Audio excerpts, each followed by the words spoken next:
네, 지난 금요일 부산의 해운대의 고층 건물에서 대형 화재가 발생했습니다.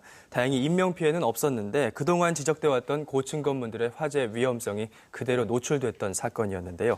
2000년대 이후 우리나라에서는 고층 건물이 급속도로 들어서고 있지만 현재 건축법과 소방법으로는 이들을 규제할 수 있는 마땅한 규정이 없는 것 또한 사실입니다. 안전 사각지대에 놓인 건축물들의 그 문제점을 짚어봤습니다. 2010년 10월 1일 부산시 해운대구 한 고층 아파트에서 화재가 발생했습니다. 저렇게 올라갈 수 있고. 대책이 뭐 어떻게 없더라고요. 한낮 아주 잠깐의 시간 동안 38층이나 되는 고층 건물들이 순식간에 화마에 휩싸였습니다. 어디로 차? 없지, 이럴 수는 없지. 문제는 4층에서 시작된 불이 빠른 시간에 옮겨 붙으면서 38층까지 번진 건데요. 초고층 건물 화재 사각지대 그 위험성을 진단해봅니다. 부산시 해운대구입니다. 지난 4일 월요일이죠. 제작진이 직접 화재 현장을 찾았는데요. 화마가 휩쓸고 간 흔적이 역력히 남아 있습니다. 당시 불길의 기세가 얼마나 거셌는지 알 수 있습니다.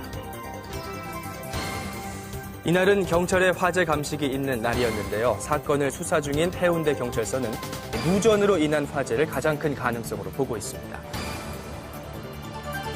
그날 저녁입니다.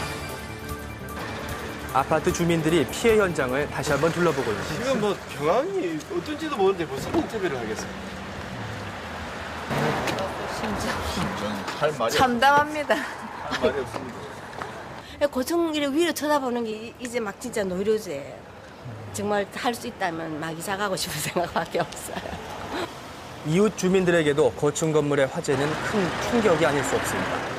부산 시내 사람들이 그 마포 따라가겠다. 그 아파트 이걸 보고 금칠해가지고. 화려하게 꾸민 외벽의 판넬 재료가 강한 휘발성을 가지고 있어서 화재는 더욱 커졌는데요. 사실상 이 외벽이 불쏘시개 역할을 한 것이나 다름없다고 합니다. 요번에 부산 화재가 이제 발생했다는 소식을 들었었을 때, 낡게 났구나. 초고층 건축물은 그 높이 때문에 일단 화재가 진행이 되면, 확산이 되게 되면은 걷잡없이 올라가게 되고, 그리고 소방 장비로서 외부에서 화재를 진압하는데 한계가 있습니다. 네, 실제로 서울의 한 소방서와 함께 제작진이 실험을 해봤는데요. 28층의 고층 아파트에 사다리 차를 타고 올라가 봤습니다. 15층까지가 거의 안전상 최대거리라고 생각하고 있습니다. 그 이상 올라가면 어떤 문제점들이 기간 내 하중 발생으로 인해서 요구조자의 하중이라든가 발생 시 안전사고가 발생할 수 있어서 15층까지만 올리고 있습니다. 고층 아파트 위쪽에는 사다리가 채 닿지도 못하는 거죠. 또 화재 진압 시 착용하는 소방 장비는 무려 24kg 정도가 되는데요. 이 장비를 착용하고 29의 신체 건강한 소방대원이 고층 아파트 계단을 이용해서 화재 진압 현장으로 투입되는 실험도 해봤습니다.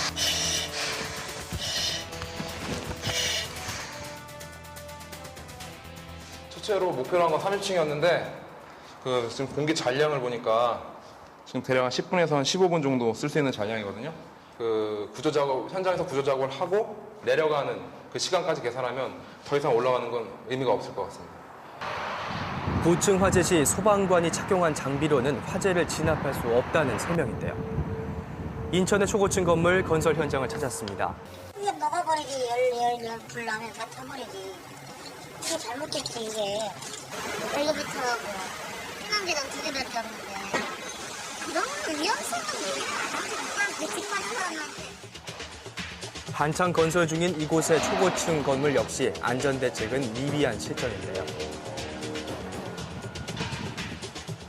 지금까지는 우리가 건축물이 초고층화가 초고층화에 맞춘 규정이 못 따라갔다는 것이죠. 지금 이 그릇을 이루는 건축법에 대한 것들이 허술하다 보니까 그 안에 들어가게 되는 소방 설비들도 하고도 같이 맞지 않는 그러한 어떤 복합적인 문제점이 발생을 하게 되는 것이죠. 2009년 7월 16일에 신설된 건축법 시행령에 의하면 초고층 건물은 피난 안전구역을 설치해야 됩니다. 하지만 그 이전에 지어진 고층 건물들은 법의 사각지대에 놓이게 되는데요. 무려 그 수가 3만 8천여 개에 이릅니다. 일본의 경우는 이미 1960년대부터 고층 건물 화재에 대한 안전성을 강조해왔죠. プリンクラー設備と、排煙設備から非常用エレベーターと特別避難階段、これが主な超高層ビル防災対策と言っていいと思います。